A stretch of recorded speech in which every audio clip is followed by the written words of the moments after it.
دین کی معلومات کے لیے چینل کو سبسکرائب کریں۔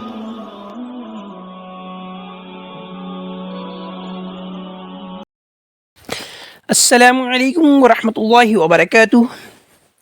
ناظرین، ہماری یوٹیوب چینل دین کی معلومات پر آپ کا استقبال ہے۔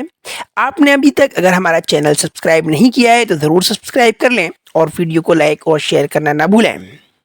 ہم آپ کے سامنے پیش کر رہے ہیں الفقہ المیسر ثانی کا اردو ترجمہ۔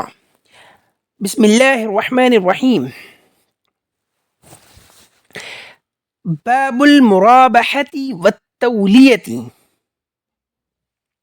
مرابحہ اور تولیہ کا بیان۔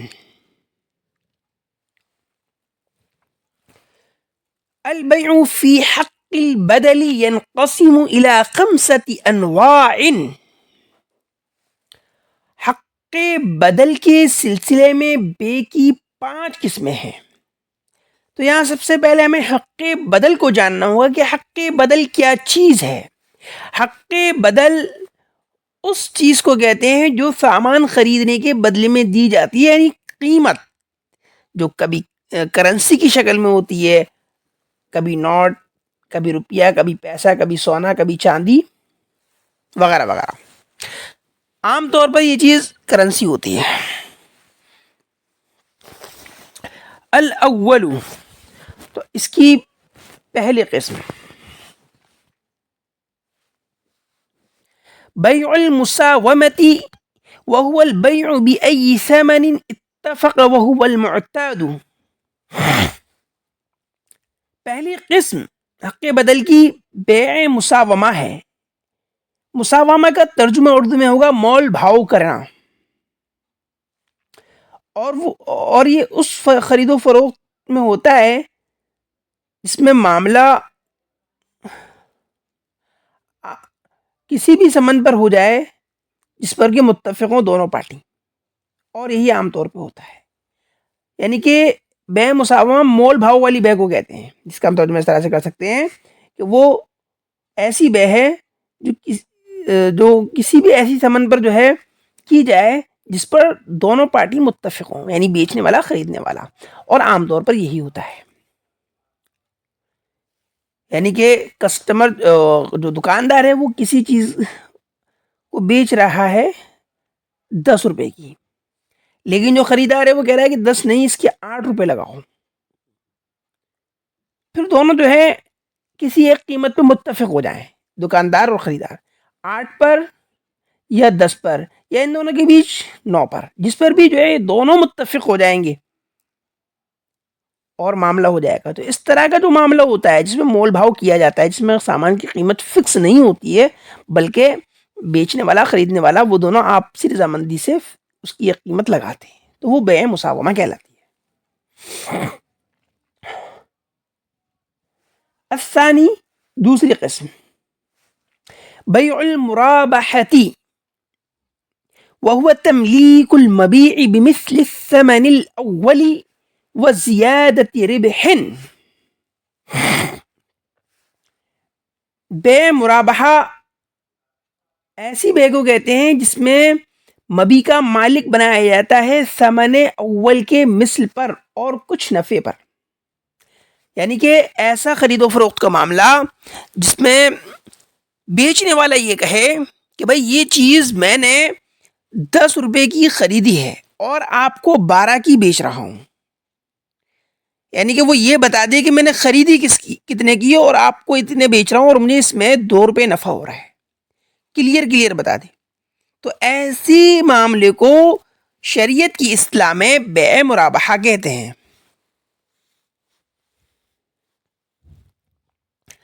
فائدہ مول بھاؤ والی بے میں بھی ہوتا ہے، لیکن اس میں پتہ نہیں ہوتا کہ دکاندار کو کتنا فائدہ ہو رہا ہے۔ الثالث، تیسری قسم، بیع التولیۃ وهو تملیک المبیع بمثل الثمن الاول من غیر زیادت ولا نقصان۔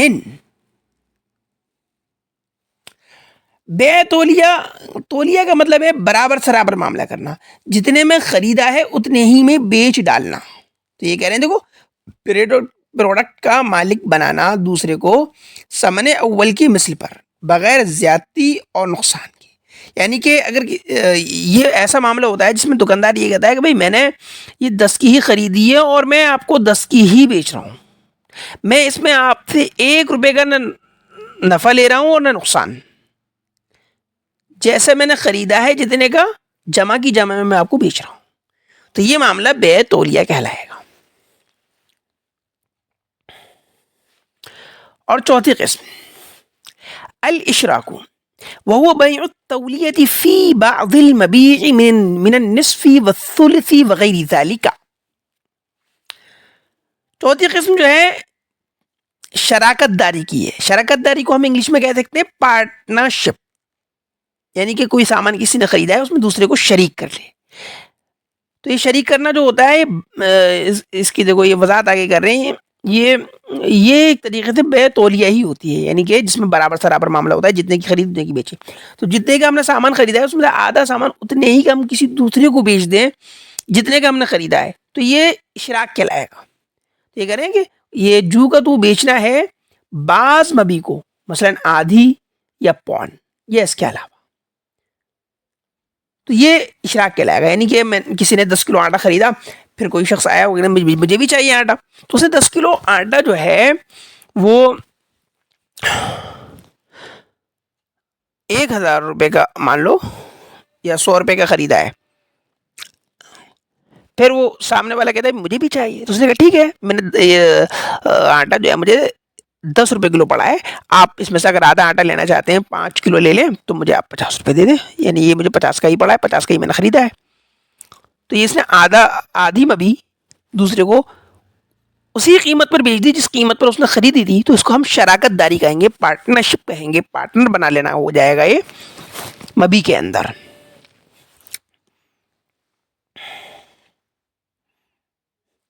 پانچویں قسم والخامس پانچویں قسم بیع الوضیعۃ وهو تملیک المبیع بمثل الثمن الاول مع نقصان شیء منه. پانچویں قسم یہ گھاٹے کی خرید و فروخت. گھاٹے کی خرید و فروخت کا مطلب کیا ہے؟ یعنی کہ مبی کا پروڈکٹ کا سامان کا مالک بنانا ثمن اول یعنی جو پہلی قیمت ہے اس کے مثل پر کچھ نقصان کے ساتھ. یعنی اس کا مطلب یہ ہے کہ ایسی خرید و فروخت جس کے اندر دکاندار یہ کہتا ہے کہ یہ چیز میں نے خریدی تو 10 روپے کی ہے, لیکن کسی مجبوری کی وجہ سے مجھے پیسوں کی ضرورت ہے اور میں آپ کو جو ہے یہ 6 روپے کے اندر ہی بیچ رہا ہوں, ٹھیک ہے, یا 5 روپے کے اندر بیچ رہا ہوں.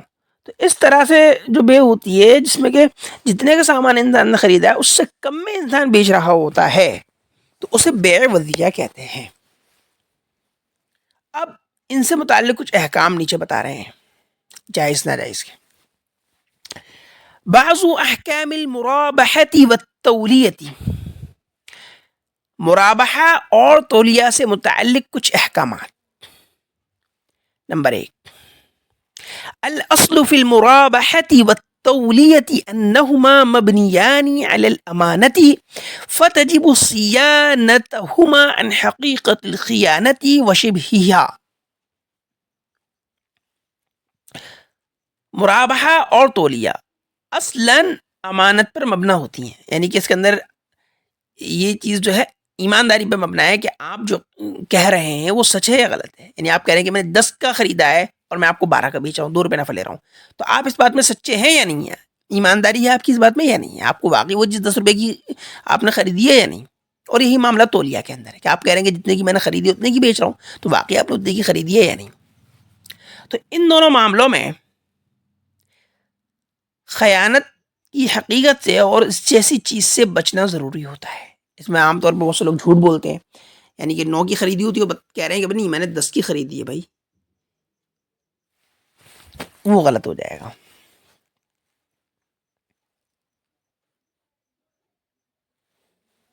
بہتر تو یہ ہے کہ مرابحہ تولیہ کریں ہی نہیں, سامنے والے سے کہیں کہ بھئی یہ سامان میں آپ کو اتنے کا دوں گا, کتنے کا خریدا ہے میں نے اس سے آپ کو کوئی مطلب نہیں ہے, میں اتنے کا دے رہا ہوں, آپ کو لینا ہے لیجیے, نہیں لینا ہے مت لیجیے. نمبر 2, ولا تصح المرابحة التولية حتى يكون الثمن في المبيع الأول من ذوات الأمثال كالدراهم والدنانير والمكيل والموزون والمعدود المتقارب. مرابحہ اور تولیہ اسی وقت صحیح ہوگا جبکہ یہ یہاں پر مبی جو ہے نا یہ غلط لکھا ہوا ہے، مبی نہیں یہ بے ہے، جبکہ بے اول میں یعنی خرید و فروخت کے پہلے معاملے میں جو قیمت تھی وہ ان چیزوں میں سے ہو جس کا مثل پایا جاتا ہو، جیسے کہ درہم، دینار، لیٹر سے بیچے جانے والی چیز، وزن تول سے بیچے جانے والی چیز، اور گنتی سے بیچے جانے والی وہ چیز جس کا مثل قریب قریب ملتا ہو، یعنی سیم ہو بہو تو نہیں ملتا ہو لیکن قریب قریب ملتا ہو، بہت زیادہ فرق کے ساتھ نہ ملتا ہو.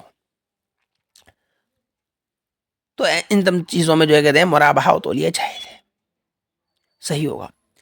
فلا تصحان اذا كان الثمن في البيع الاول من ذوات القيم. تو یہ مرابحہ اور تولیہ اس وقت صحیح نہیں ہوگا جبکہ ثمن بے اول میں یعنی کہ پہلے معاملے میں، پہلی خرید و فروخت میں ذوات القیم میں سے ہو. ذوات القیم کا مطلب یہ ہے کہ ایسی چیز کو ثمن بنایا گیا ہو جس کا بدل اور جس کا مثل نہ پایا جاتا ہو اور اس کی قیمت لگائی جاتی ہو، اس کے بدلے میں اس جیسی چیز نہ دی جا سکتی ہو. کالحیواناتی والدوری والثیابی وغیرہ من المعدودات المتوافطہ، جیسے کہ جانور ہیں، گھر ہیں اور کپڑے ہیں، اور اس کے علاوہ وہ ایسی گنتی سے بیچی جانے والی چیز ہیں جن میں بہت زیادہ فرق ہوتا ہے، جس کا مثل نہیں ملتا ہے.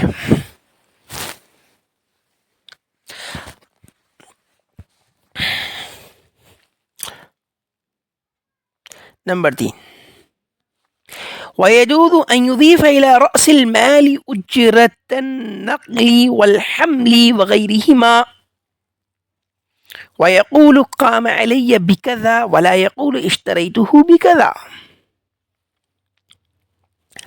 نقل و حمل یعنی کہ لانے لے جانے کا کرایہ اصل سرمایے میں جوڑ کر بتانا، اسی طریقے سے ان کے علاوہ اور کوئی چیز یعنی پیکنگ وغیرہ کا خرچ اصل سرمایے میں جوڑ کر بتانا جائز ہے. یعنی یہ کہنا جائز ہے کہ مجھے یہ چیز اتنے کی پڑی ہے. مثلا کسی نے 10 روپے کی کوئی چیز خریدی اور اس کو اپنے گھر تک لانے میں اس کو 2 روپے اس نے جو ہے اس میں کرایہ دیا، تو اس کو یہ کہنا درست ہوگا کہ یہ چیز مجھے 12 روپے میں پڑی ہے. جبکہ ہاں یہ کہنا درست نہیں ہوگا کہ وہ یہ کہے کہ میں نے 12 روپے کی خریدی ہے. یہ کہہ سکتا ہے کہ مجھے 12 روپے کی پڑی ہے.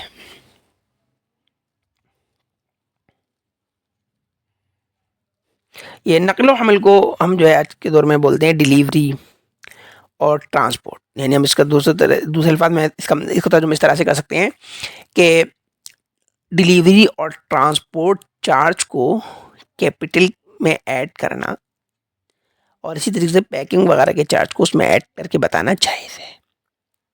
اور یہ کہنا کہ مجھے یہ چیز اتنے کی پڑی ہے، ہاں یہ نہیں کہہ سکتے کہ میں نے اتنے کی خریدی ہے، ورنہ جھوٹ ہو جائے گا. نمبر 4،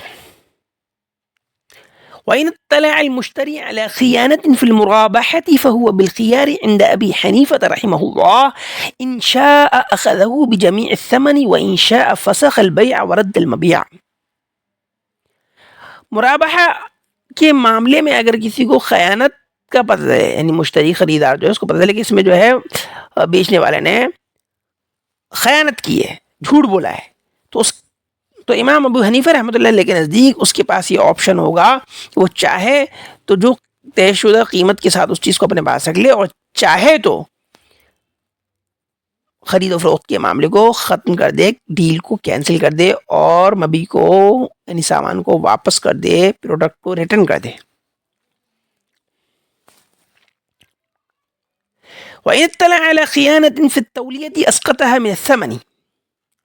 اور اگر تولیہ کے معاملے میں خیانت کا پتہ چلے تو اس صورت میں معاملے کو ختم نہیں کیا جائے گا، یعنی کہ سامان کو ریٹرن نہیں کیا جائے گا، بلکہ جو ہے قیمت میں کمی کی جائے گی، یعنی جتنی قیمت زیادہ لی ہے اس نے جھوٹ بول کے اتنی قیمت واپس لی جائے گی بس. وقال ابو یوسف رحمہ اللہ یحط فیہما، اور امام ابو یوسف رحمۃ اللہ علیہ کا کہنا یہ ہے کہ دونوں ہی معاملوں میں، یعنی مرابحہ ہو یا تولیہ ہو، دونوں ہی معاملوں میں معاملے کو کینسل نہیں کیا جائے گا، بلکہ جھوٹ بولنے کی وجہ سے جتنی قیمت زیادہ گئی ہے وہ قیمت جو ہے مائنس کی جائے گی۔ وقال محمد رحمہ اللہ لا يحط فیہما ولا الخيار فیہما، امام محمد رحمۃ اللہ علیہ کہتے ہیں کہ دونوں ہی معاملوں میں قیمت کم نہیں کی جائے، قیمت مائنس کی نہیں کی جائے، جتنی قیمت پہ معاملہ ہوا ہے وہی قیمت واجب ہوگی۔ ہاں اگر وہ قیمت نہیں دینا چاہتا ہے خریدار تو اس کے پاس یہ آپشن ہوگا کہ وہ ان دونوں معاملوں کو جو ہے کینسل کر دے، لیکن اگر لے گا تو اسی قیمت پر لے گا جس قیمت پر معاملہ ہوا ہے۔